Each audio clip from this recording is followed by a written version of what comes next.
Hi, Todd Novak here, America's Sales and Motivational Expert. This week's video, we're going to talk again about follow-up. I've been getting so many emails and so many phone calls about it. I want more about follow-up.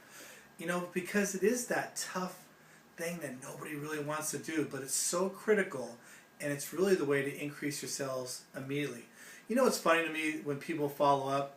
You know, everybody has that stack of business cards on their desk or somewhere near them. And what happens is you go to follow up with some folks, and what I like to joke about is salespeople become very psychic.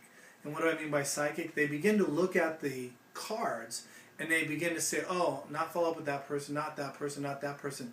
It's like they can see into the future and determine who's going to do business with them or not. You don't want to do that when you follow up. When you follow up with everybody. Don't try to think, oh, this person I shouldn't follow up with, or shouldn't follow up with this person. Now, obviously, the more you follow up with somebody, you have to distance yourself. And what I mean by that is maybe initially you might follow up, you know, in a few days, and then maybe in a week, and then maybe the third time might be 2 weeks, and then the fourth time might be a month. But again, you always want to keep following up with them. And why would you want to do that?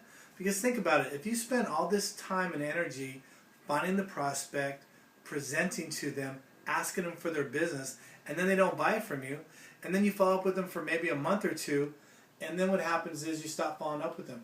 Well, what happens 6 months from now when that person decides they need your product or service? They forget about you because you're not following up with them, and they end up going with somebody else. So somebody else gets that timing sale we talked about. So again, in order for you to get paid your commission and make it worthwhile, is you have to continue to follow up with people, continue to touch them, and then when they're ready to make a decision, you'll be around to make the sale. So does that make a little more sense? In other words, keep following up. Keep following up. Do not quit, and be very tactful about it, and be very professional. So hopefully that will help you this week. Try that, and I'll have some more tips about follow-up next week.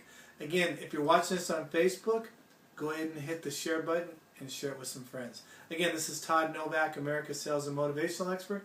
We'll see you next week. Thank you.